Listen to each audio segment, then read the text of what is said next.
Good evening friends, आप लोगों का हमारे चैनल एके ट्यूटोरियल्स में स्वागत है। आज हम जो है डिस्कस करने जा रहे हैं MJC major course history 5 semester 4 exam का तीसरा सवाल। तीसरा क्वेश्चन आप लोगों के सामने जो है हम डिस्कस करने जा रहे हैं। आइए डिस्कस करते हैं। क्वेश्चन क्या है? हर्षवर्धन के जीवन चरित्र एवं उपलब्धियों का वर्णन कीजिए। हर्षवर्धन के जीवन चरित्र एवं उपलब्धियों का वर्णन कीजिए। Describe the life and achievements of Harshvardhan. अर्थात हर्षवर्धन का जीवन के चरित्र के बारे में हमें बताना है और उसने क्या क्या उपलब्धियां हासिल की, इसको हमें क्या करना है, बताना है। तो आइए उत्तर देखते हैं। 7वीं सदी में राजनीतिक मंच पर एक बहुत ही वैभव युक्त आकृति दृष्टिगत हुई। 7वीं सदी की बात हो रही है। अभी जो है 21वीं सदी चल रहा है। 2000 से लेकर के 2100 का जो समय होता है वो 21वीं सदी कहलाता है। एक सदी में 100 वर्ष होते हैं। सदी को इंग्लिश में सेंचुरी कहते हैं, CENTURY। तो अभी जो है 2025 चल रहा है, तो 21वीं सदी 2000 से लेकर के 2100 तक। तो 7वीं सदी की बात हो रही है। 7वीं सदी अभी 21वीं सदी में हम लोग पहुंच गए हैं, बहुत पहले की बात है। 7वीं सदी में राजनीतिक मंच पर एक बहुत ही वैभव युक्त आकृति दृष्टिगत हुई। वैभव माने शक्तिशाली। शक्तिशाली आकृति क्या हुआ, लोगों को नज़र आया। कहने का मतलब कुछ शक्तिशाली जीव लोगों को नजर आए राजनीतिक मंच पर। वह आकृति हर्षवर्धन की थी। इसका मतलब हर्षवर्धन को क्या बताया गया? बहुत ही पावरफुल बताया गया, वैभवशाली। वैभव का मतलब होता है शक्ति, पावर। तो 7वीं सदी में राजनीतिक मंच पर एक बहुत ही वैभव युक्त आकृति दृष्टिगत हुई।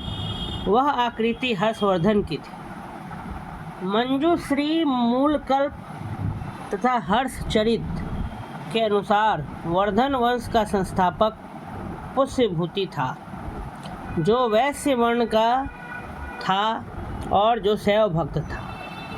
मंजूश्री मूलकल्प और हर्षचरित के अनुसार वर्धन वंश का संस्थापक कौन था? पुष्यभूति था। वर्धन वंश का संस्थापक जो था वो था पुष्यभूति, जो वैश्य वर्ण का था और जो शैव भक्त था। वो उसको शिव में क्या था? रुचि थी, शिव भगवान की पूजा करता था। परंतु हर्ष के अभिलेखों से पता चलता है कि नरवर्धन ने करीब 5वीं सदी के अंत में तथा 6ठी सदी के प्रारंभ से वर्धन वंश की स्थापना की।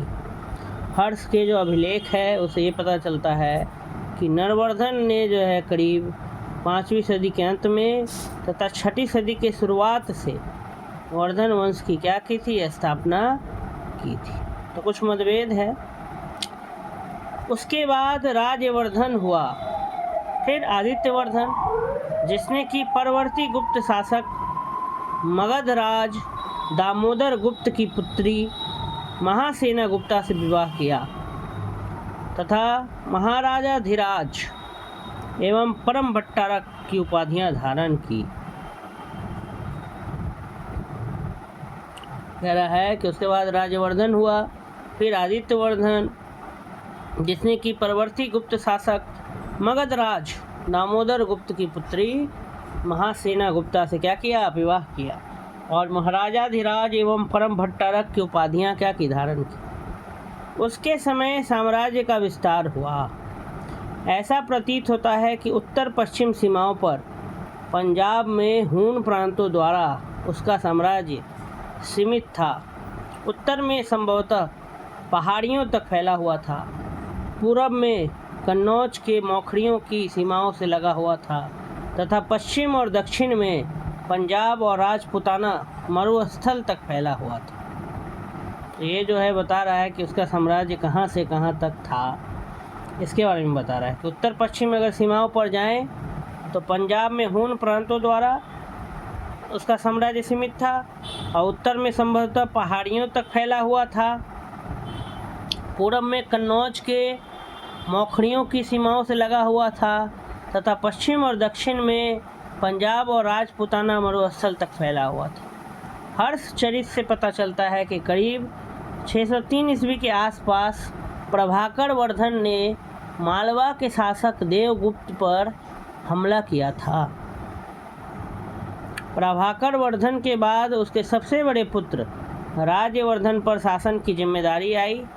अभी राज्यवर्धन और उसका छोटा भाई हर्षवर्धन अपने पिता की मृत्यु के दुख को भूल ही नहीं पाए थे कि उन्हें यह समाचार प्राप्त हुआ कि उनके बहनोई गृहवर्धन को मालवा के शासक देवगुप्त ने मार डाला और उनकी बहन राजश्री को कैद कर लिया। कहने का मतलब प्रभाकर वर्धन के जो बाद उसके बड़े पुत्र राज्यवर्धन थे, उन पर शासन की जिम्मेदारी आई। तो राज्यवर्धन और उसका जो छोटा भाई हर्षवर्धन था, अभी पिता की मृत्यु के दुख से उबरे ही नहीं थे, तब तक उन्हें और एक दुख का समाचार मिल गया कि उनकी जो बहन है उनको कैद कर लिया गया और उनके बहनोई को मार डाला गया।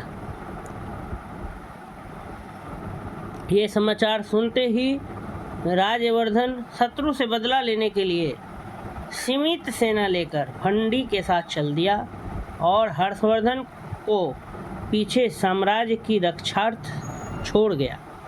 तो जब ये समाचार मिला तो राज्यवर्धन जो है शत्रु से माने देवगुप्त से बदला लेने के लिए सीमित सेना, जितना सेना था उस वक्त उसके पास उतना ही सेना लेकर के भंडी के साथ चल दिया और हर्षवर्धन को बोला कि तुम यहीं पर क्या करो, साम्राज्य की रक्षा करो, मैं युद्ध लड़के आता हूँ। उसने देवगुप्त को मार डाला और जाकर के फिर देवगुप्त से बदला भी ले लिया, देवगुप्त को मारा।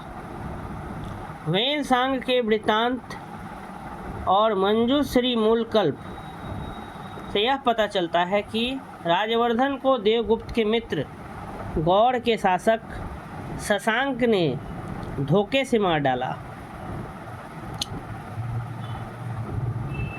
ठीक है, तो वेनसांग जो एक चाइनीज ट्रैवलर था, उनके ट्रैवलॉग में, उनके वृत्तांत, यात्रा वृत्तांत में और मंजूश्री मूलकल्प से यह पता चला कि राज्यवर्धन को देवगुप्त के जो मित्र थे, जो गौड़ के शासक थे शशांक, उनने धोखे से क्या किया, मार डाला। परंतु गंभीरतापूर्वक विचार किया जाए तो ऐसा लगेगा कि राज्यवर्धन के साथ कोई धोखा नहीं हुआ। उसके पास वैसे ही सीमित सेना थी और इसलिए आश्चर्य नहीं कि शशांक से सीधी लड़ाई में ही मारा गया और कन्नौज पर शशांक का अधिकार हो गया।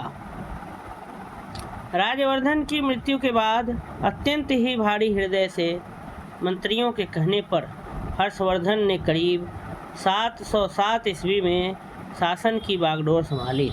राज्यवर्धन की जब मृत्यु हो गई तो उसके बाद अत्यंत ही भारी हृदय से मंत्रियों के कहने पर हर्षवर्धन ने करीब 707 ईस्वी में शासन की क्या संभाली, बागडोर संभाली। अपनी बहन को बंदीगृह से छुड़ाना तथा शशांक से अपने भाई का बदला लेना, गौड़ का अस्तित्व मिटा देना, देश में शांति स्थापित करना, ये सब उसके क्या थे, प्रमुख उद्देश्य थे। कि जब राज्यवर्धन की मृत्यु हो गई तो उनके मंत्रियों द्वारा कहा गया कि हर्षवर्धन अब आप ही क्या करें, शासन की बागडोर संभालिए। तो उसके ऊपर बहुत सारा जिम्मेदारी था। उसको अपनी बहन को सबसे पहले बंदी गृह से छुड़ाना था, साथ ही साथ उसके भाई को जिसने मारा था, जिसका नाम शशांक था, उससे बदला लेना था, गौड़ का पूरा अस्तित्व ही ख़त्म कर देना था और देश में शांति स्थापित करना। ये सब जो थे हर्षवर्धन के क्या थे, उद्देश्य थे जब उन्होंने सिंहासन संभाला, राजगद्दी पे बैठे। चलिए आगे देखते हैं।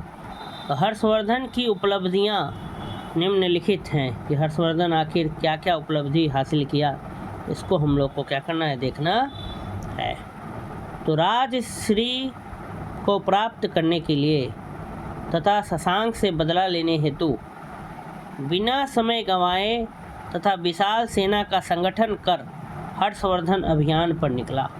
राजश्री को प्राप्त करने और शशांक से बदला लेने हेतु हर्षवर्धन जो था वो बिना समय गंवाए तथा विशाल सेना का संगठन कर हर्षवर्धन जो था वो अभियान पर निकला।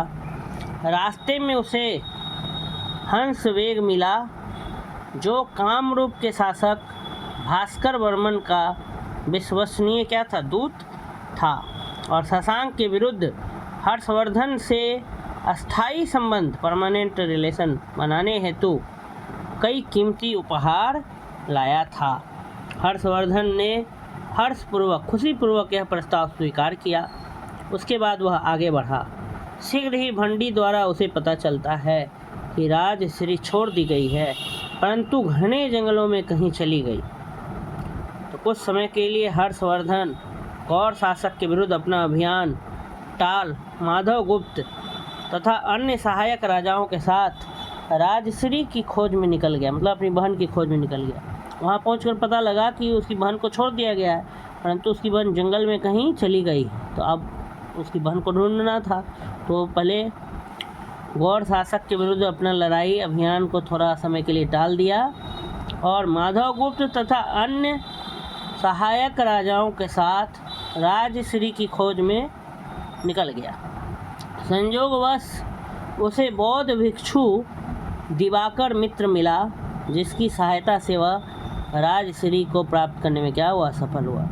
संयोग से उसे बौद्ध भिक्षु से मुलाकात हो गई, जिसका नाम दिवाकर था, और उसकी सहायता से वह राजश्री को खोजने में क्या हुआ, सफल हुआ। उसके बाद उसने शशांक के विरुद्ध जो टाले अभियान, जो रोक दिया था अभियान शशांक के विरुद्ध, उसको पुनः प्रारंभ किया, फिर से शुरू कर दिया। शशांक बुद्धिमानी पूर्वक हर्षवर्धन से सीधा मुकाबला करने की बजाय कन्नौज छोड़कर भाग गया। तो शशांक के विरुद्ध जो कुछ समय के लिए अपनी बहन को ढूंढने के लिए जो युद्ध अभियान कुछ समय के लिए जो टाला था, उसको पुनः से शुरू किया। तो शशांक वहाँ पे बुद्धि लगाया, वो हर्षवर्धन से सीधा मुकाबला नहीं करके कन्नौज छोड़कर भाग गया। हर्षचरित्र से भी दोनों के बीच हुए मुकाबले का कोई जिक्र नहीं है। संजन ताम्रपत्रों से भी पता चलता है कि 619 ईस्वी तक शशांक गौरवपूर्वक शासन कर रहा था। मंजूश्री मूलकल्प से पता चलता है कि शशांक, उसका नाम सोम भी था, ने पुरवर्धन स्थान पर पुरवर्धन स्थान पर घेरा था और हर्षवर्धन ने उसके साम्राज्य पर राज्य करने की छूट दे दी। उसकी मृत्यु के बाद ही हर्षवर्धन ने गौड़ पर क्या किया होगा, अधिकार किया होगा। तो अलग अलग स्रोतों से अलग अलग जानकारी हासिल हो रही है। अगला बिंदु जो है हमारा कन्नौज की प्राप्ति। कन्नौज में चूँकि कोई शासक नहीं था, कोई रूलर नहीं था, इसलिए बाह्य एवं आंतरिक गड़बड़ी वहाँ व्याप्त हो गई थी।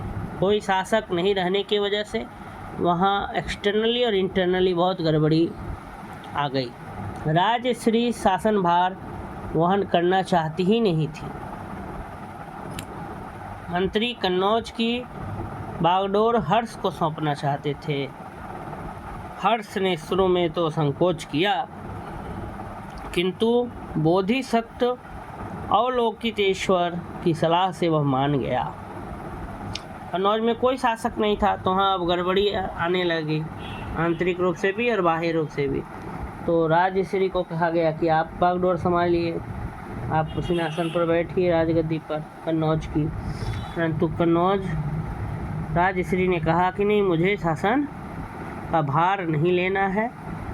तो फिर सभी मंत्रियों ने फिर से हर्ष को कहा कि आप ही लीजिए। तो शुरुआत में तो हर्ष ने संकोच किया, परंतु बाद में बोधिसत्व अवलोकितेश्वर ने जब सलाह दिया तो वह मान गए। थानेश्वर का स्वामी तो वह था ही, और कन्नौज शक्तिशाली साम्राज्यों का शासक हुआ। अपनी स्थिति मजबूत करने के बाद उसने सफलतापूर्वक राज्य चलाने हेतु कन्नौज के भौगोलिक एवं राजनीतिक महत्व ध्यान में रखते हुए अपनी राजधानी कन्नौज को बना लिया, और यहाँ से उसने अपना प्रभाव बढ़ाया। थानेश्वर का मालिक था और कन्नौज को बाद में अपना क्या बना लिया, राजधानी बना लिया, और वहीं से फिर अपना प्रभाव जमाना स्टार्ट किया। अगला जो उपलब्धि है, वल्लभी पर आक्रमण। हर्षवर्धन के समय वल्लभी एक शक्तिशाली स्वतंत्र साम्राज्य था। लगता है हर्षवर्धन ने वहाँ के शासक ध्रुवसेन द्वितीय था या ध्रुवपद पर आक्रमण कर विजय प्राप्त की थी। भरौच के गुर्जरों के अभिलेखों से पता चलता है कि भरौच के शासक द्वंद्व द्वितीय ने वल्लभी के शासक ध्रुव भट्ट पर ध्रुवसेन द्वितीय की हर्षवर्धन के विरुद्ध सहायता कर प्रसिद्धि प्राप्त की थी। कह रहा है कि हर्षवर्धन के समय वल्लभी एक शक्तिशाली स्वतंत्र साम्राज्य था। लगता है हर्षवर्धन ने वहाँ के शासक ध्रुवसेन द्वितीय या ध्रुवपद पर आक्रमण कर जीत हासिल की थी।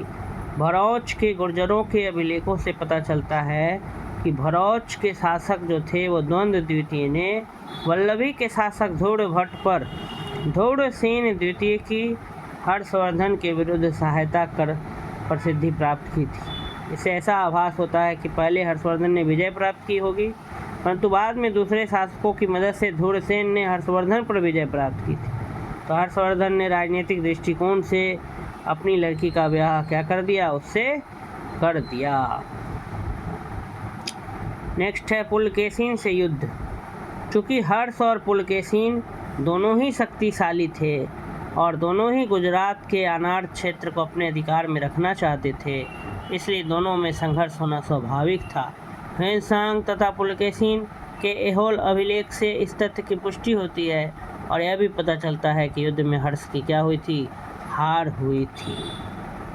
हर्ष और पुलकेशिन दोनों शक्तिशाली थे और दोनों गुजरात का जो अनार क्षेत्र है उसको अपना अधिकार में रखना चाहते थे, तो दोनों में लड़ाई हुआ। तो ह्वेनसांग का जो यात्रा वृत्तांत है और पुलकेशिन का जो ऐहोल अभिलेख है उससे ये पता चलता है कि इस युद्ध में पुलकेशिन से हार का सामना करना पड़ा था हर्षवर्धन। अगला बिंदु है सिंध, नेपाल और कश्मीर पर अभियान। बाणभट्ट से हमें पता चलता है कि हर्षचरित्र लिखा है बाणभट्ट ने। हर्षवर्धन का जो जीवनी है हर्षचरित्र, उसको किसने लिखा है, बाणभट्ट ने। तो बाणभट्ट से हमें पता चलता है कि हर्ष ने सिंध के राजा को हराकर उससे धन प्राप्त किया। बाणभट्ट जो लेखक हैं हर्षचरित्र के, उनसे पता चलता है कि हर्ष ने सिंध का जो राजा था उसको हराकर उससे क्या प्राप्त किया, धन प्राप्त किया।